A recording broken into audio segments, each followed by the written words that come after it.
UNAM Chicago rinde homenaje a Carlos Fuentes a 10 años de su partida.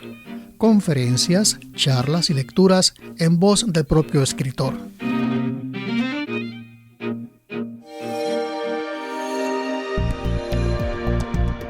Descarga Cultura. .unam.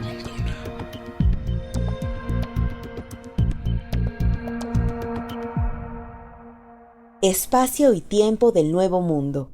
Programa grabado por el maestro Carlos Fuentes el 5 de noviembre de 1985 para Radio UNAM. El historiador mexicano Edmundo O'Gorman sugiere que América no fue descubierta, fue inventada. Y fue inventada seguramente porque fue necesitada. En su libro La invención de América, O'Gorman habla de un hombre europeo que era un prisionero de su mundo, un prisionero que ni siquiera era dueño de su prisión. La cárcel medieval estaba fabricada con las piedras del geocentrismo y la escolástica, dos visiones jerárquicas de un universo arquetípico, perfecto, incambiable, aunque finito, porque era el lugar de la caída. La naturaleza del Nuevo Mundo confirma el hambre de espacio del Viejo Mundo. Perdidas las estructuras estables del orden medieval, el hombre europeo se siente disminuido y desplazado de su antigua posición central. La Tierra se empequeñece en el universo de Copérnico. Las pasiones, la voluntad sobre todo, se engrandecen para compensar esta disminución. Ambas conmociones se resuelven en el deseo de ensanchar los dominios de la tierra y del hombre. Se desea al nuevo mundo, se inventa al nuevo mundo, se descubre al nuevo mundo, se nombra al nuevo mundo. De esta manera, todos los dramas de la Europa renacentista van a ser representados en la América europea. El drama maquiavélico del poder, el drama erasmiano del humanismo, el drama utópico de Tomás Moro. También el drama de la nueva percepción de la naturaleza. Si el Renacimiento concibió que la naturaleza estaba al fin dominada y que el hombre en verdad era la medida de todas las cosas, incluyendo la naturaleza, el Nuevo Mundo se reveló de inmediato como una naturaleza desproporcionada, excesiva, hiperbólica, inconmensurable. Esta es una percepción constante de la cultura latinoamericana que nace del sentimiento de asombro de los exploradores originales y continúa en las exploraciones de una naturaleza sin fin en libros como Los Ocertoes de Euclides da Cunha, Canaima de Rómulo Gallegos, Los Pasos Perdidos de Alejo Carpentier, Gran Sertón Veredas de Guimarães Rosa y 100 años de soledad de Gabriel García Márquez. Pero significativamente, este mismo asombro, este mismo miedo ante una naturaleza que escapa a los límites del poder humano, ruge sobre el páramo del rey Lear y su noche helada, nos convertirá a todos en necios y locos, gime Lear. El Nuevo Mundo es inventado en un momento de crisis europea, la confirma y la refleja. Para el cristianismo, la naturaleza es prueba del poder divino, pero también es una tentación. La naturaleza nos seduce y aleja de nuestro destino ultraterreno. La tentación de la naturaleza consiste en repetir el pecado y el placer de la caída.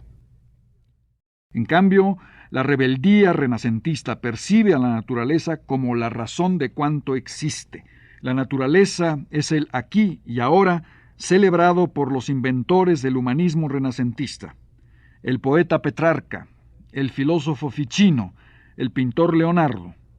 El Renacimiento nace, por así decirlo, cuando Petrarca evoca la concreción del día, la hora, la estación florida en que por primera vez vio a Laura, una amante de carne y hueso, no una alegoría, cruzar el puente sobre el Arno. Bendito sea el día y el mes y el año y la estación y el tiempo y la hora, el punto, el hermoso país y el lugar donde yo me reuní con dos bellos ojos que me han ligado. En 1535, Gonzalo Fernández de Oviedo, el conquistador español y gobernador de la fortaleza de Santo Domingo, escribió una maravillosa historia natural de las Indias y rápidamente enfrentó este problema que yace en el corazón de las relaciones entre el Viejo y el Nuevo Mundo. La actitud de Oviedo hacia las tierras recién descubiertas, nos dice su biógrafo italiano Antonello Gerbi, pertenece tanto al mundo cristiano como al renacentista. Pertenece al cristianismo porque Oviedo se muestra pesimista hacia la historia. Pertenece al Renacimiento porque se muestra optimista hacia la naturaleza. De esta manera, si el mundo de los hombres es absurdo y pecaminoso, la naturaleza es la razón misma de Dios, y Oviedo puede cantar el ditirambo de las nuevas tierras porque son tierras sin historia, son tierras sin tiempo, son utopías intemporales. América se convierte en la utopía de Europa. Una utopía inventada por Europa, como escribe O'Gorman, pero también una utopía deseada y por ello una utopía necesitada. ¿Necesaria también? Sin embargo, la utopía americana es una utopía proyectada en el espacio, porque el espacio es el vehículo de la invención, el deseo y la necesidad de europeos en el tránsito entre el medievo y el Renacimiento.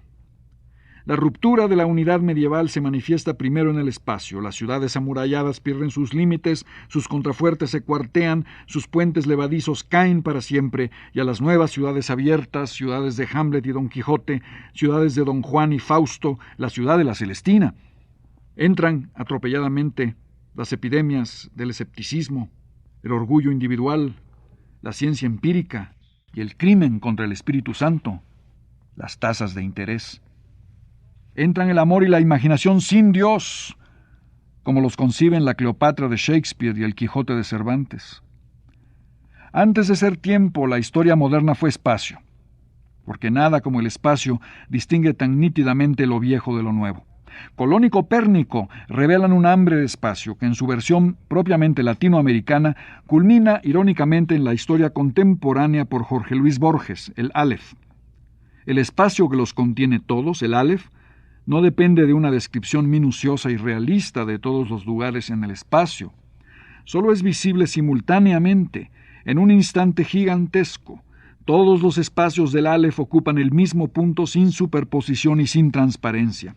Cada cosa, escribe Borges, cada cosa era infinitas cosas porque yo claramente las veía desde todos los puntos del universo.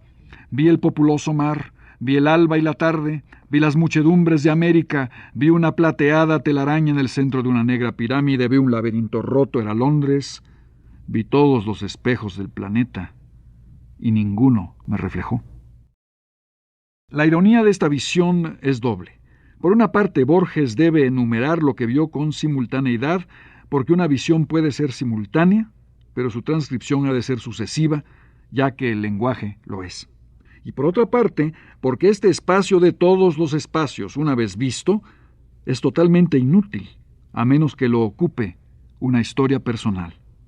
La historia personal de una mujer hermosa y muerta, Beatriz Viterbo, alta, frágil y con una como graciosa torpeza, un principio de éxtasis en su andar.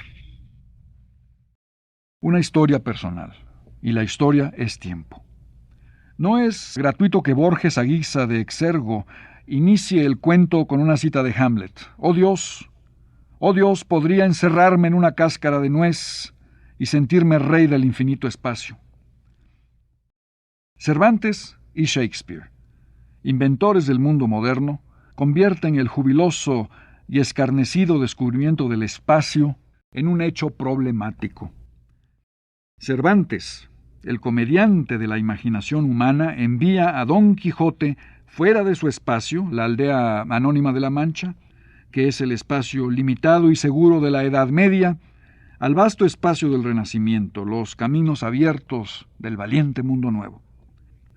Allí, Don Quijote descubre con dolor y alegría también que el espacio del mundo ha cambiado para siempre y que su encargo mayor es el de aceptar la diversidad y mutación del universo sin sacrificar la capacidad mental para la analogía y la unidad, a fin de que este mundo cambiante no se convierta en un mundo sin sentido. Y Shakespeare, el dramaturgo de la voluntad humana, llena el nuevo espacio del humanismo con preguntas, dudas y temores irracionales, como si todas las cosas hubiesen perdido su armonía a cambio del mero sonido y la furia.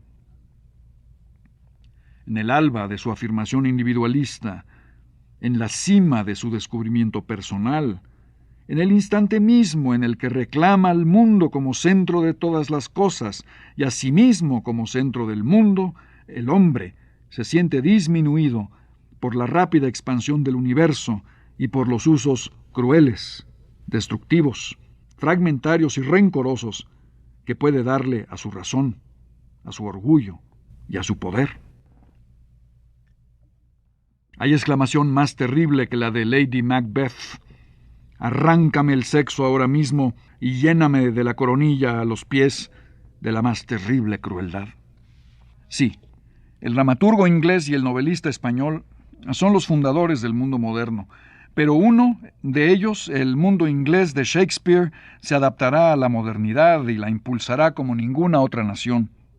El otro, el mundo español de Cervantes, rehusará la modernidad y le opondrá los mayores obstáculos. Pero en su origen, ambos mundos desean el espacio y lo descubren inventándolo. Los viajes de exploración son por ello tanto causa como reflejo de esta hambre de espacio. Los descubridores y conquistadores son hombres del Renacimiento. José Antonio Maravall, el historiador español, incluso describe el descubrimiento de América como una gran hazaña de la imaginación renacentista. Estos hombres, llenos de la confianza que les daba saberse actores de su propia historia, aunque ello significase también ser víctimas de sus propias pasiones, no llegaron solos. La Pinta, la Niña y la Santa María fueron seguidas por la escuadra de los locos, y en uno de sus barcos llamado Esto es, el vigía se llamaba Maquiavelo, en la carabela llamada Debe ser, Tomás Moro era el piloto, mientras que en el humilde esquife llamado Puede ser, el cartógrafo era el vigilante y encorvado Erasmo de Rotterdam. Maquiavelo venía de la Italia pulverizada de las ciudades-estado y sus conflictos, un mundo de violencia para el cual Maquiavelo reclamaba un jefe realista, terrenal, pero también poseído del idealismo de construir una nación y un estado. Moro venía de la Inglaterra que perdía su inocencia agraria y capitulaba ante las exigencias del enclosure, la partición de las antiguas tierras comunales y su entrega a la explotación y a la concentración capitalistas. En el Nuevo Mundo, Moro buscaba una sociedad basada nuevamente en el derecho natural y no en la expansión desordenada del capitalismo. Era preferible imaginar una utopía que compartiese las virtudes y los defectos de las sociedades precapitalistas, cristianas o salvajes. Erasmo, en fin, traza en sus cartas una ruta intermedia entre la realpolitik y el idealismo, entre topía y utopía. Su ironía significa un compromiso sonriente entre la fe y la razón, entre el mundo feudal y el mundo comercial, entre la ortodoxia y la reforma, entre el rito externo y la convicción interna, entre la apariencia y la realidad. No desea sacrificar ningún término. Es el padre de Cervantes. El realismo político y la energía de Maquiavelo. El sueño de una sociedad humana justa de Tomás Moro. Y el elogio erasmiano de la postura irónica que permite a los hombres y a las mujeres sobrevivir sus locuras ideológicas. Los tres, Maquiavelo, Moro, Erasmo, harán sus escalas en el Nuevo Mundo, pero a menudo les resulta difícil, incluso imposible, llegar a buen puerto, porque las naves barrenan en los bajíos del individualismo estoico que España hereda de Roma y transmite a América. Se inmovilizan en el mar de los sargazos del organicismo medieval, o son golpeados por las exigentes tormentas de la autocracia imperial. Sin embargo, estos mismos barcos tienen velámenes que solo responden al empuje de los vientos de la herencia romana, estoica, legalista, imperial de España, y se mantienen a flote gracias al lastre de la escolástica medieval. Erasmo, Moro y Maquiavelo llegan al Nuevo Mundo a pesar de estos accidentes. Llegan porque son parte no de la herencia romana y medieval de América, sino de la invención de América. Llegan a pesar de, no gracias a. Como el continente, son en cierto modo figuras inventadas, deseadas, necesitadas y nombradas por el Nuevo Mundo, que primero fue imaginado y luego encontrado por Europa. La disolución de la unidad medieval por el fin del geocentrismo y el descubrimiento del Nuevo Mundo da origen a las respuestas de Maquiavelo, Moro y Erasmo. Esto es, esto debe ser, esto puede ser. Pero esas respuestas son contestaciones a preguntas sobre el espacio. Son respuestas a una interrogante sobre la naturaleza del espacio del Nuevo Mundo y transforman a este en utopía. Transforman al espacio de América en utopía. De allí su contrasentido, pues utopía, por definición, es el lugar imposible, el lugar que no es. Y sin embargo, aunque no hay tal lugar, la historia de América se empeña en creer que no hay otro lugar. Este conflicto territorial, histórico, moral, intelectual, artístico aún no termina. La invención de América es la invención de utopía. Europa desea una utopía, la nombra y la encuentra, para al cabo destruirla. Para el europeo del siglo XVI, el Nuevo Mundo representaba la posibilidad de regeneración del viejo mundo. Erasmo y Montaigne, Vives y Moro anuncian el siglo de las guerras religiosas, uno de los más sangrientos de la historia europea, y le contraponen una utopía que finalmente, contradictoriamente, tiene un lugar, América. América, el espacio del buen salvaje y de la edad de oro. Ahora, en el espacio las cosas están aquí o allá. Resulta que la edad de oro y el buen salvaje están allá, en otra parte, en el Nuevo Mundo. Colón le describe un paraíso terrestre a la reina Isabel la Católica en sus cartas. Utopía es objeto de una confirmación y enseguida de una destrucción.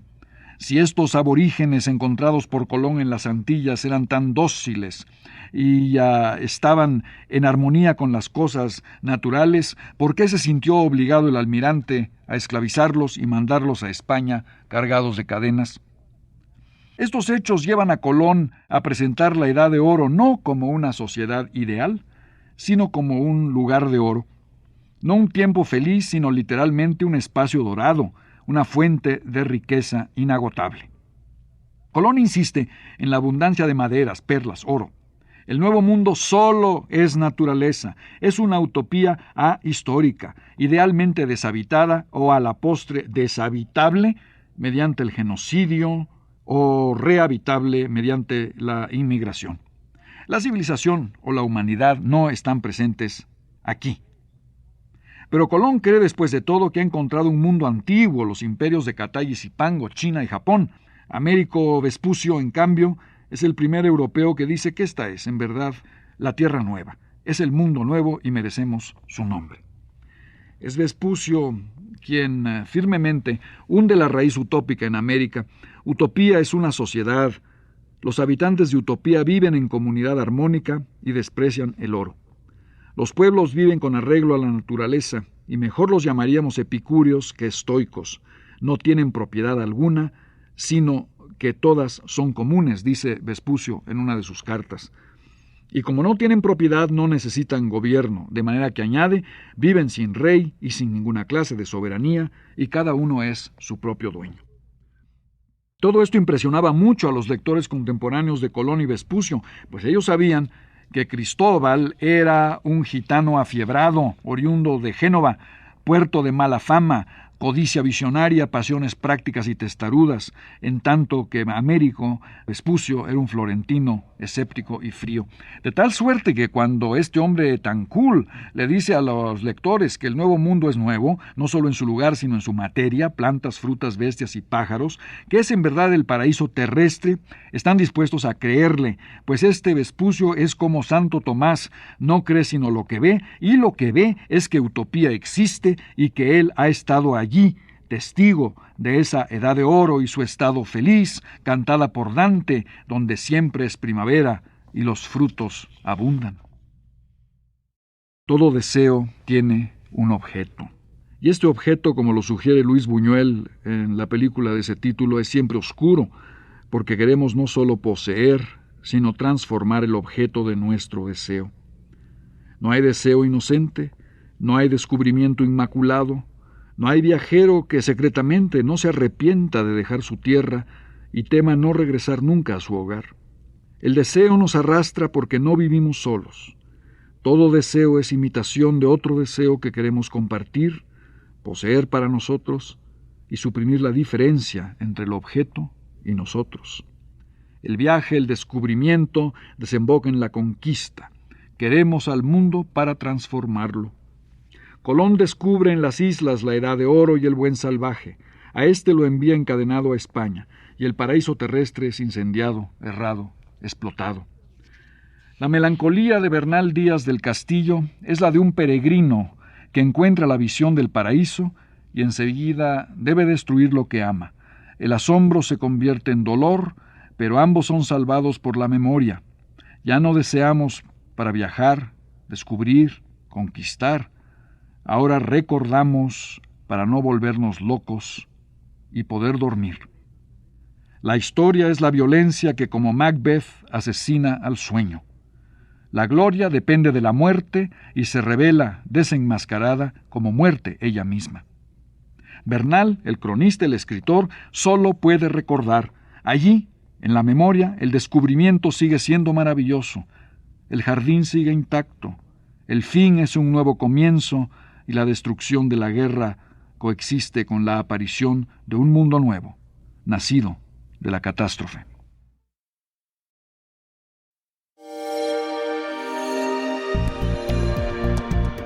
Descarga Cultura. Descarga Cultura. .unam